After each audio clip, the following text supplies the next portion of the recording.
They'll figure out how to get out of the car.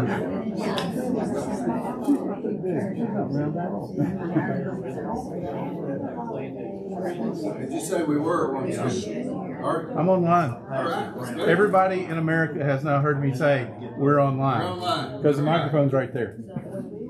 All right. Well, good morning, everyone. I can hardly believe that we still have this many people that we only have 2 classes left. So you guys are hanging in there really good. So I appreciate it.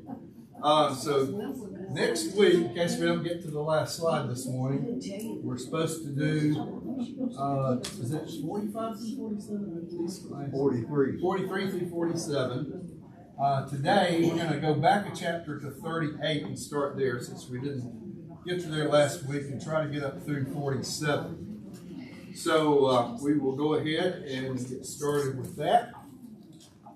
And what we have in this chapter is the story of Judah and Tamar. I'm sure you all remember this to some extent. We'll kind of recap it a little bit. It's kind of interesting, though, that this is situated, the last 2 chapters were about Joseph. First, about his coat of many colors and getting sold to slavery and all that. And then the chapter after this that we'll look at in just a few minutes is him in Potiphar's house. But right sandwiched right in the middle of the Joseph story, we have this little episode about Judah and Tamar. And it's kind of curious that it goes there. It doesn't seem like it belongs there, but come on in, Ellis. Thank you. How you, brother? Good. Good. So yeah, it's just seems kind of odd that it's right here, kind of in the middle of interrupting the Joseph story, but there may be some purpose behind that that we can talk about a little bit. But if you will recall the story here, and I might read just the first paragraph here just to kind of get us oriented. This is 38:1. It happened at that time that Judah went down from his brothers and turned aside to a certain Adullamite whose name was Hira. There Judah saw the daughter of a certain Canaanite whose name was Shua. He took her and went into her, and she conceived and bore a son, and he called his name She conceived again and bore a son, and she called his name Onan. And yet again she bore a son, and she called his name Shelah. Judah was in Chezib when she bore him. So this map, the left-hand side is kind of what's happening. The right's just a bigger blow-up of what's on the left. So this is a little bit redundant, but we come over here where this is. So basically, originally Judah, of course, Judah's one of the 12 sons, right, of Jacob. He's living in Hebron, right here, just south of Bethlehem and Jerusalem, what would later be Jerusalem. And he goes up to this place called Chezib, and that's kind of where these sons are born. So there's these 3 sons, Onan, and Shelah. And the first son, is married to Tamar, who's kind of the heroine or the female figure in this story. And dies. It talks like he's wicked, so God puts him to death. And so you recall that principle of Levirate marriage, where if when a husband dies, then the brother-in-law is supposed to come father children with the woman. And so Onan doesn't really want to do that. So he kind of evades his responsibility there a little bit. And he also dies or gets put to death. And then Shelah, of course, is very young at this point. So basically, Judah tells Tamar, well, you just wait until Shelah grows up, and then he can marry you, and he can be the father of your children, right? That's going to be a while. It's going to be probably 15, 20 years probably before that happens. So as the story goes, later, Judah is up here in Chezib, this little town right here in Canaan. And if you'll notice, I think the text says he goes down there. He's going down because it's real hilly down here in Judah, but this is getting over close to the coast, so it's more flat, and he's basically going downhill, if you will. And so he decides to go shear his sheep at this place called Timrah, and Tamar finds out about that. And so she winds up posing as a prostitute along the way. Now, the thing about sheep shearing back in those days was a very festival type time. There was a lot of drinking and carousing and carrying on. And Judah's wife had not long died at this time, too. So, he was kind of maybe a little bit of need there from his wife dying. And so he sees Tamar, and not knowing that she is his daughter-in-law, and proceeds to have sex with her. And this is kind of an artist's rendering of Judah and Tamar, and if that's what it really looked like or not. But that's what some artists thought it looked like. And so she says, well, she's a prostitute, right? She said, well, what are you going to pay me, right? she's out to make some money here. And he said, well, I'll tell you what, I'll send you a lamb. Okay, I'll send you a lamb after we're finished. Later, I'll send you a lamb. And she goes, well, I need something right now. So how about you give me your seal and your cord and your staff. Now the seal was one of these cylinder seals that they would roll over something, and it would make an imprint kind of showing that ownership, if you will. It kind of put your personal signature on whatever it was rolled over. And then here you see the cord was just a cord that went around the neck. It held the cylinder. And then also there was some jewelry and stuff involved there as well. So this would be kind of analogous to, today you might say, okay, you can send me the lamb later, but right now I want your driver's license and your credit card. Right? I want your personal stuff. Right? And that's what this was. This was personal stuff of Judas that he gives up to her in order to go ahead and consummate the deal.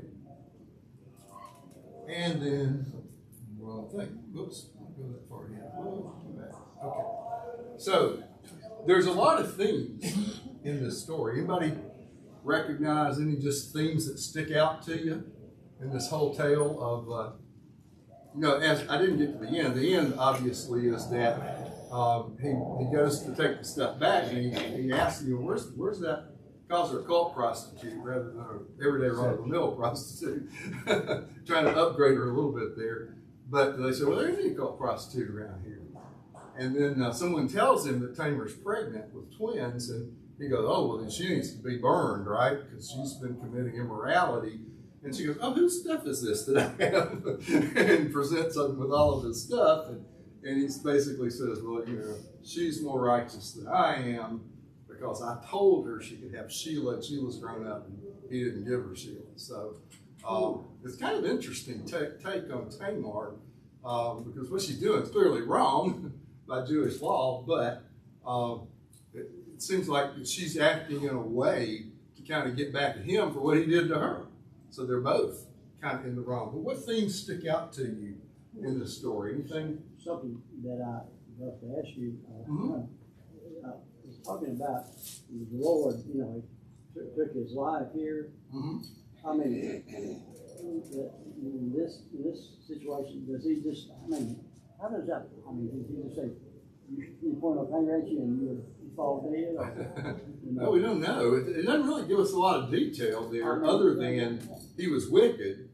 That part is clear, and that's the reason that the Lord did. It doesn't really tell us how he did it. A lot of instances like this happening, all through this. Yeah, this is not the first time that anybody Nadab and Abihu and unauthorized fire and other times when God intervenes and just takes someone. Today, would it happen today? We don't know. Right. But but it's pretty clear that was the reason why. Disaster falls on the family, a lot of things happen within the family, you wonder, it's one thing right after another that's happening, right. So I've often wondered about these things, I know. So what themes have you picked up on? Anything that jumps out at you? Questions. Questions? I have one. Yeah, yes. About Tamar and my thing is, how would he not know that was Tamar, his sister-in-law? Well, she had a veil on. Because she's a prostitute, she's wearing a veil. Oh, she couldn't see her veil. face. Yeah. Oh, she wearing a veil. But me, if I'm going to, I guess, a little concert to me, which I took off the veil like, oh, you're not her. You don't look like you're her. You look familiar. You look familiar. Yeah, that is a good point. But initially, I guess he didn't know her because of the veil. But now, Yeah. maybe it was dark. Who knows? Yeah. If he figured it out later or not. Hey, Bob, come on in. So a couple of things. Yes, Gail, go I ahead. have just several, I guess they're kind of nitpicky Yep. answer my questions. Sure. First of all, at this point, I mean, I know the law has not been given yet, but Right. at this point, haven't they been told not to marry outside of the 12 tribes? Well, definitely Abraham and Isaac were told that. So Judah goes down and deliberately defies that, and Well, you know, and he may not have considered that something that applies to everybody because it was told to Abraham, it was told to Isaac. I don't think it was told Jacob. but I thought they had said. It's Abraham and Isaac. I don't know. They told that to. But God also, the second son, Onan, he says he knew the children that he would have with Tamar would not be his. Yeah, that would be How hers. they're not It would be hers. hers and his dead brother-in-law, dead brothers. So he practices birth control. Yes. And He does. that's, and so God It's a put nice him way to of putting death it. for practicing birth control. Yeah. What that's really question. Well, the Levirate marriage was a legal principle. That's what they're supposed to do. Is if one brother dies, the other brother is supposed to father children for the dead brother. And so he's violating the Levirate marriage principle. Richard, one thing Yes. stuck out to me real Uh-huh. quick. Tamar had twins. Mm-hmm. Perez was the first one. Right. She bound his hands in scarlet. Yeah. And he broke through. And so then the second child came, and Well, it's Zerah that had the scarlet, and then Perez came first. Zerah was the one that stuck the hand down. You know, it was supposed to be the firstborn, but then pulled it back, and then Perez came out. then So, he was wrapped in scarlet. So he was put forth as Which we're going to get to that in just a second. If Okay. you'll hang on to that for a minute, because Okay. that's really what this whole story is all about. It's not I'm about, Judah, Tamar, and prostitution. It's really about I the just looked twins. at it, Richard is contrasting the two brothers. Mm-hmm. Joseph, and then all of a sudden they dropped that thing in there about Judah. Yeah. And really, Judah is the one through whom the Messiah came, Mm-hmm. and through Tamar. To me, it's just a sort of a contrast. And Joseph, of course, is the star for the next several chapters. Right, till the end of the book, really. We don't hear any more about Judah, Right. but it lays that groundwork out. You're exactly right. I think that's really the reason this is in Yeah. here. Is it points out the fact that the line of the kings and the Messiah will come through Judah, Come through Judah. and not through Joseph or any of the other brothers. So that's a very good point. So going back to those things, here's just a few. Injustice. Was it right for like his name? Judah, there you go. Was it right for Judah to not give the younger son to be married to Tamar? He told her that he would, and he never did. And that's really why she did this, is because she's kind of getting back at him. Yeah. So there's injustice is a theme. Another one would be vindication. I mean, she's really trying to vindicate herself for not being able to have a husband. I mean, in their culture, their time, not having a husband is a really bad thing for a single woman. There's really no way for her to support herself. And then the third one would be righteousness. It's really interesting that when Judah is confronted with the fact that, hey, this is your stuff, then he goes, oh man, she's more righteous than I am. And she's being the prostitute. But he says, she's more righteous than I am. That's a big statement there for him to realize. Yeah, he tells his friend, don't let this get out, or we'll be, Right, yeah. we'll be a laughing stock. Exactly. Exactly. We don't want this to hit the daily news, right? So really interesting little story. When he says that she is more righteous than I, that's using a word, sadak, which basically is a legal term that means convincing evidence. So she's got the convincing evidence. She's got the goods on him. Now, coming back to where Kevin was, she's pregnant. She's having twins. And Zerah sticks out his arm and they tie that red thread around it to mark him as the firstborn son. But then he withdraws it, and Perez comes out first, really. So here you have another one of these issues where the second-born son displaces the firstborn son, just like we saw with Jacob and Esau and so on down the line. So we have that same theme playing out again. Some commentators, this may be a stretch, but they thought that the red thread might have been kind of a symbol back to Esau. Remember Esau's other name was Edom, and Edom means red. That might be a stretch, I think, but some people have thought that. Zerah means shining or the coming of the dawn, like the sunrise. And Perez name means breach or burst forth. I mean, he was breached and he burst forth. So he lived up to his name, certainly. And then, of course, when Judah found out about it, and before he knew who she was, he said, "Oh, well, she needs to be burned." Burning was a serious. It was only reserved for the most atrocious crimes. So he was really kind of going after with the burning until he found out that he was actually the guilty party that had caused her sin. All right, so any questions about Judah and Tamar before we move on to Potiphar?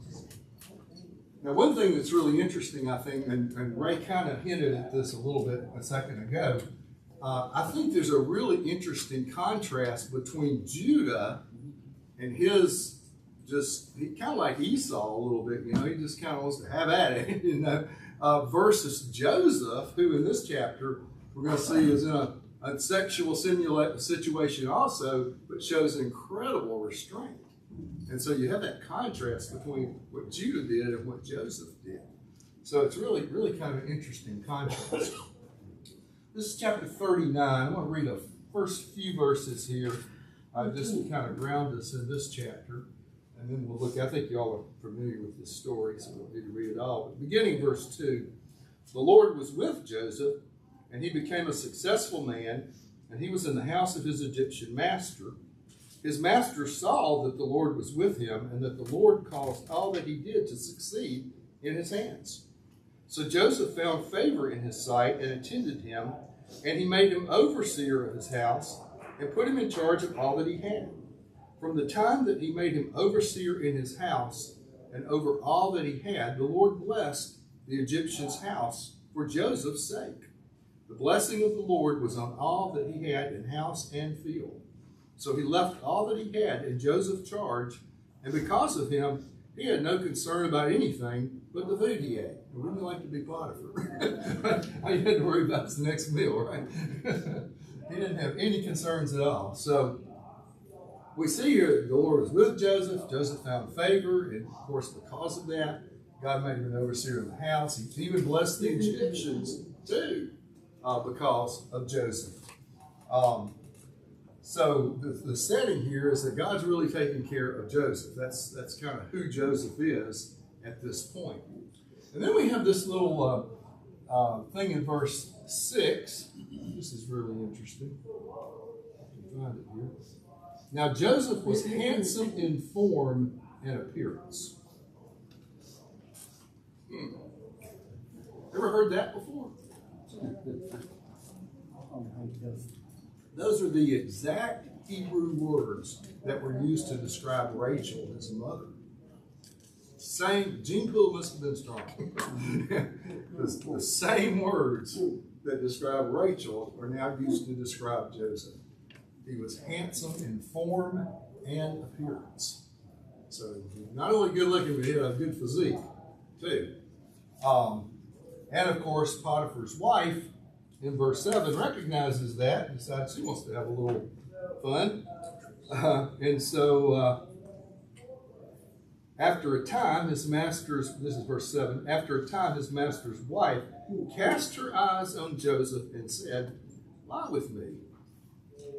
Now, interestingly, of course, Joseph doesn't, which is the key thing about this whole story. Lie with me is 2 words in Hebrew. Joseph's answer is 35 words in Hebrew. Yeah. I mean, he lays it out. But, no, I can't do this. Your master has given me authority over everything. I can't do this to him. Oh, no. He's really rebutting her attempt to seduce him. And the important thing I think about this is not just verse 7, not just that she made a pass at him, but verse 10, where it says, as she spoke to Joseph day after day, he would not listen to her, to lie beside her, or to be with her. This wasn't just a one-time shot, from Potiphar's wife. It was a daily thing for her to approach Joseph and try to seduce him. And he chose incredible restraint. He's a young guy. We read a little bit later that he's 30 years old. So he's in his 20s here when this is happening. You can imagine a 20-year-old man, it's just raging with testosterone. And you can't imagine that Potiphar's wife was ugly, right? She had to be a pretty good-looking lady. So, and he's a 20-year-old guy, and she's coming on to him every day, and he's saying no. Okay? I'm just thinking, boy, Hollywood takes no heed of his rebuttal here. It is a wicked thing and sin against God. Right. Because it's adultery. Yeah. It. And so he recognizes these first 3 bullets. He recognizes that he is where he is because of God. And so he's not going to turn loose of that or turn from that or turn against that. Nor against Potiphar for that matter. He doesn't want to offend or take advantage of Potiphar either. So it's really pretty amazing the restraint that he has. And of course, this is the most famous thing you probably remember from the story is that she finally just grabs at him and gets his garment. He runs out. And this garment, what's that word? I think it's Begall.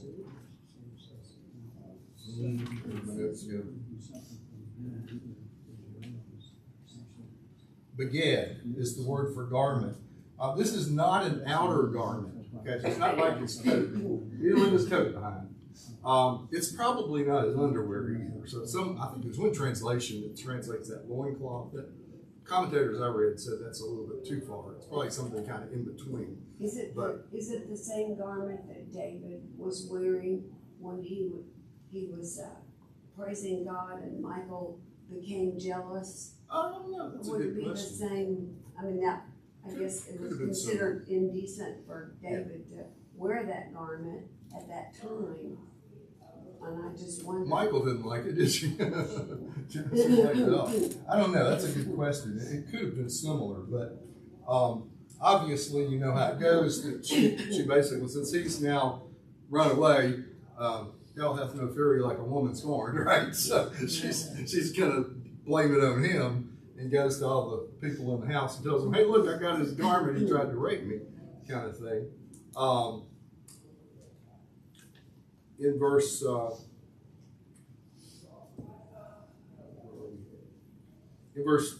14, this is some more interesting language.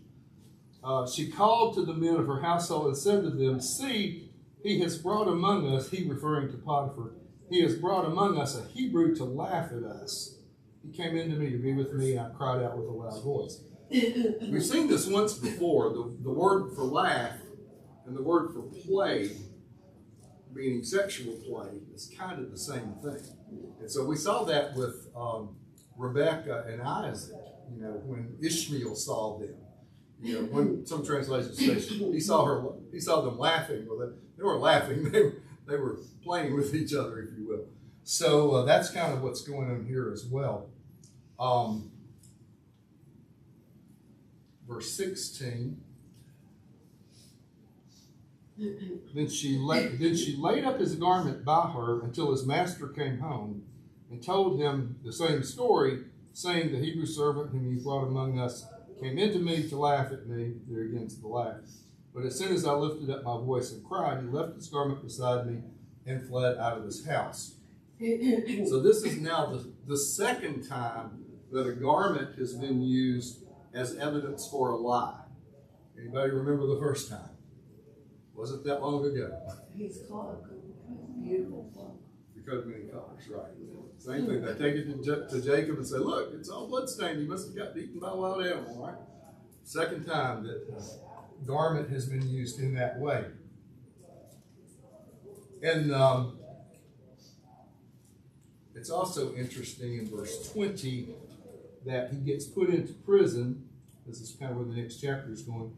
And Joseph's master took him and put him into prison, the place where the king's prisoners were confined, and he was there in prison. So this isn't your ordinary run-of-the-mill prison. This is the prison where the king's prisoners are confined. So these are people who have committed military offenses or political offenses. These are not your run-of-the-mill murderers, rapists, thieves, people like that. These are the king's prisoners. So he's in a kind of high-level prison, if you will. But that's where the next chapter will emanate from. So I had bunches of pictures of this encounter, and my sister would only let me show this one because all the other ones were X-rated. So this is the dumbed down version of this encounter in art. They were pretty risque. Okay, any questions with Potiphar's wife and Joseph before we move on? Trucking along pretty good here. Let's check the time. All right, not quite 11. We're good. Okay, so while he's in that prison, y'all are going to remember these stories. This is classic Joseph story stuff. He meets two people, the cupbearer to the king and the baker to the king, and we don't really know why they were in prison. They obviously did something that offended Pharaoh, so they're in prison here. They're political prisoners, probably. Maybe they voted for the wrong guy, who knows? But they both had dreams, and you'll recall the cupbearer's dream was that there were these three vines, and they produced grapes, and they took the grapes and gave it to the king, and the king drank again. That was his job, being cupbearer to the king. And the baker had one also when there were, let's see, this is 18 and 19 in chapter 40. When the baker saw that the interpretation was favorable, he said, oh boy, maybe I can get a good interpretation here too. I also had a dream, and there were 3 cake baskets on my head, and in the uppermost basket there were all sorts of baked food for Pharaoh, but the birds were eating it out of the basket on my head. And so 2 different dreams, 2 different interpretations. Let's see if I need to go forward or not. Yep, we're gonna stop. Yes. I'd like to point out something, Sure. Soldiers, he still suffered persecution, though, by refusing, to lay with Potiphar's wife, Yeah, Joseph, yeah. And these things can happen to us today, Oh, yeah. People here talks about, it says, but if you suffer for doing good and you do it, this is commendable before God. So, that's why I just like to point out to everybody else, because a lot of times we do suffer persecution, and Absolutely. And it happens to a lot of people. You refuse about doing things that you provoked into it about in different ways, and God, it's commendable to him, for Oh, yeah. doing that. And you don't really hear, it's not like a lot of whining or, oh, woe is me, kind of, Joseph just seems to be kind of upbeat through this whole thing. He just kind of keeps right along in stride, and he has an opportunity here to interpret dreams, and he says, that's something I can do, and he does. So that's a good point, Charlie. Thank you for bringing that up. But he also knows he's innocent. Yeah, oh yeah. And he knows he's a child of God. Right. It's going back to those first 3 bullets in the previous slide. He knows that God is taking care of him. Right. And he's showing faith in that, really. And it's going to come about here in just a second. So the cupbearer's dream basically said the 3 vines represent 3 days. In 3 days, you're going to be restored to your prior position. And that's when the baker says, oh boy, let me tell you my dream. He's wanting to get a good interpretation too. Unfortunately, his interpretation was not so good. In 3 days you're going to be hung and the birds are going to eat you. So one good interpretation, one not so good interpretation. And that, I think, moves us into chapter 41. Pharaoh's had a dream also. Now remember that Joseph told these two guys, remember me when you get back to Pharaoh, especially the cupbearer, because he's going to go back and serve Pharaoh. And remember to tell him, I'm down here and I told you your dream and get me out of here, right? Of course, the cupbearer forgets all about him. And it's really 2 more years before this happens when Pharaoh has a dream. So he's down there 2 additional years after the first 2 dreams before Pharaoh's dream comes up. And this is kind of an artist's rendering of what this looks like. As you will recall, let me go back one slide. As you recall, Pharaoh's dream had, he saw the 7 fat cows, all nice and big and ready to slaughter and eat. And then he saw 7 skinny, scrimpy little cows. And then he saw 7 nice, full things of wheat. And then he saw 7 that were scrawny and not full of wheat. And so he didn't know what that meant. And he's trying to get somebody to interpret his dream. And the cupbearer goes, oh yeah, remember this guy Joseph? He told me my dream 2 years ago. And so they bring Joseph in here to explain these 2 dreams to Pharaoh. And basically, Joseph tells him that the 7 cows and 7 years of grain, the good ones represent 7 years of plenty, but the scrawny ones represent 7 years of famine. So they're going to have 7 years where there's plenty of food, enough for everybody to go around, and then they're going to have 7 years where there's a really bad famine and they're not going to have any food. And of course, we'll get into that next week when Joseph kind of helps them prepare for that. So for being able to tell the dream to Pharaoh and to explain what's going on here, Joseph comes out pretty well finally here. This is 41 through 43.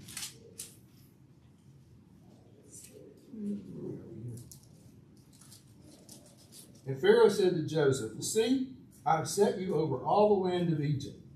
Then Pharaoh took his signet ring from his hand and put it in Joseph's hand, clothed him in garments of fine linen, and put a gold chain about his neck. And he made him ride in his 2nd chariot. And they called out before him, bow the knee. Thus he set him over all the land of Egypt. Moreover, Pharaoh said to Joseph, I am Pharaoh, and without your consent, no one shall lift up hand or foot in all the land of Egypt. And Pharaoh called Joseph's name Zephaniah, and he gave him in marriage Asenath, the daughter of Potiphar, the priest of On. So Joseph went out over the land of Egypt. So Joseph's fortunes are now restored. He's actually better positioned now than he was when Pharaoh was. It was just Pharaoh's house that he had charge over. Now he's charge over the whole country of Egypt, if you will. So that in verse 45 there, that Zephaniah basically means God speaks, he lives. And it's kind of a representation of what has happened to Joseph. God spoke to him through the dream, I suppose, to be able to interpret it. And now Joseph is in really good standing. The priest of On is not a person. On is a place in Egypt. And it's what we would currently call Heliopolis today. So if you know your Egyptian geography, it's one of those little cities up and down the Nile there. I forget how far down it is. And then in verse 49, let's see if this rings a bell for you. In 49, Joseph stored up grain in great abundance like the sand of the sea until he ceased to measure it, for it could not be measured. What does the sand of the sea remind you of? Abraham's promise. That's right. You have descendants like the stars in the heavens and the sands of the seas. That same exact Hebrew terminology used there. In verse 51 and 52, he has a couple of boys. Joseph called the name of the firstborn Manasseh, for he said, God has made me forget all my hardship and all my father's house. In verse 52, the name of the second he called Ephraim, for God has made me fruitful in the land of my affliction. And Manasseh, basically translated in Hebrew, means God is the one who makes us forget, and Ephraim means be fruitful. So very, very applicable names for these two boys that become the two sub-tribes, I guess, or divided tribes of Jacob. Okay, any questions about Pharaoh's dream? We're doing really good time here. Okay, yeah. We got 10 minutes and one chapter, so we're good. So 42, we have Joseph's reunion with his brothers. So just as Joseph prophesied from Pharaoh's dream, there is famine. And it's not just in Egypt, it's all over the Middle Eastern area. It's in Canaan too, where Jacob and the other brothers are. So they go, in verse 5, they go to buy grain. Joseph, when they come to buy grain, Joseph is the one that's doling out the grain. He's in charge of providing subsidies to people because he stored it all up, right? So he's in charge of that. He knows them, but they don't know him. He knows, oh, it's my brothers there, you know, we're good guys. But they don't recognize him. I mean, they think he's either dead or a slave somewhere, right? They couldn't imagine that this is Joseph. But he knows them. Verses 14 and 15, he kind of plays with them a little bit. Oh, you're just here to spy out the land. You know, you guys are up to no good. And then they tell him about Benjamin. So I want to see that other brother. And of course, Jacob wouldn't let Benjamin go. He's just too close to Benjamin. He's already lost Joseph. Joseph was his first favorite son. Benjamin's probably his second favorite son because they're both Rachel's sons, right? And Jacob loved Rachel more than any of the other women. So he wouldn't let Benjamin go. And Joseph saying, I want to see Benjamin. I want you guys to bring him back to me. And he basically puts him in prison for a few days. And finally, they have an agreement that Simeon's going to stay behind, kind of, I guess, as collateral, if you will, while they go back and get Benjamin and bring him back to see them. And then in verse 28, we have this scenario where they're putting money in the sacks, and I'm in the wrong chapter. This is 42, right? 42, 28. Let's go back to 26. Then they loaded their donkeys with their grain and departed. And as one of them opened his sack to give his donkey fodder at the lodging place, he saw his money in the mouth of the sack. He said to his brothers, my money has been put back. Here it is in the mouth of my sack. At this, their hearts failed them, and they turned trembling to one another, saying, what is this that God has done to us? So Jacob's just playing with them here a little bit with the money in the sack. But, they will come back. We'll get to that next week. It's interesting when Joseph recognizes the brothers. Again, same Hebrew word for recognize. That's when Jacob recognized that the tunic covered in blood was Joseph's, and that when Tamar recognized the seal and the cord of Judah. So that word keeps coming up a lot. Verse 24, I think, is really kind of a tender, touching, emotional verse. This is Joseph. Then he turned away from them and wept. And he returned to them and spoke to them and took Simeon from them and bound them. But he's kind of gets caught up in this emotion. You can imagine, he's seen these guys in years. And so he's seeing these are his brothers, half brothers for the most part. But he gets really emotional. And this is the first of 3 times that Joseph will wind up crying over this. So he's really kind of tenderhearted, it would appear.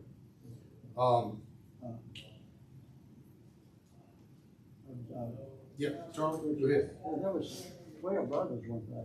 There's 12. Benjamin stayed behind, but Jacob would not let Benjamin go. So it's just 11 present. Okay? And I think we have some pictures here too that'll close us out. I don't know if I can read this or not. The top one here, Joseph sits on his throne commanding workers to store the grain. A scribe sits near Joseph's feet. And then in the lower panel, Joseph's brothers kneel before him. He sits on the throne and points an accusing finger at them. So I think he's just kind of playing. And then this is the 11. And as they're kind of thrown in prison together. They were in prison for like 3 days. It wasn't a big deal. Until they figured out they're going to leave Simeon behind and go back and get Benjamin. And this is, I believe, when they get back and tell Jacob what's going on, and that we got to take Benjamin. Of course, Jacob doesn't want to turn loose Benjamin, but we'll get into that next week. So we finished on time and all the stuff that we're supposed to do. So we're back on track for the last 2 weeks. Any questions, comments about? Richard? Yes. I feel like Judah kind of gets a little bit of a bad rap. And some of the Judah, I mean, I think in reading some of this, in ways he reminds me of David. Yeah. You know, I mean, he messed up. Yeah. But he was always willing to, like, he didn't want to kill Joseph. He's like, you know, let's sell him. Right. He, with the thing with Tamar, he's like, you know, that's on me. Yeah. That's on me. And even you think with the Benjamin, he steps up and takes, you know, with the. Right. So you take mine. So he is, and I guess I see David that way too. In that, you know, he was the first one when you said that he's messed up. He was the first one on his knees, and I kind of see some of that in Judah. That's a really good point. I think too that actually kind of substantiates the fact that the lineage will come through him and not the other brothers. I mean, you would think it would be like Reuben, the firstborn, or Simeon, or Levi. No, it's the fourth one down that they come through. But that's probably why he does seem to be, even though he messes up, he recognizes it and deals with it. So, good point. Any other thoughts, comments? 2 more Sundays, think you can make it? 2 more Sundays. This is a big old book. 2 more Sundays, we'll be done. So next time, 43 through 47. That's what, 5 chapters. We're going to have to hustle next week. I don't remember if the one after that, maybe it's just 4.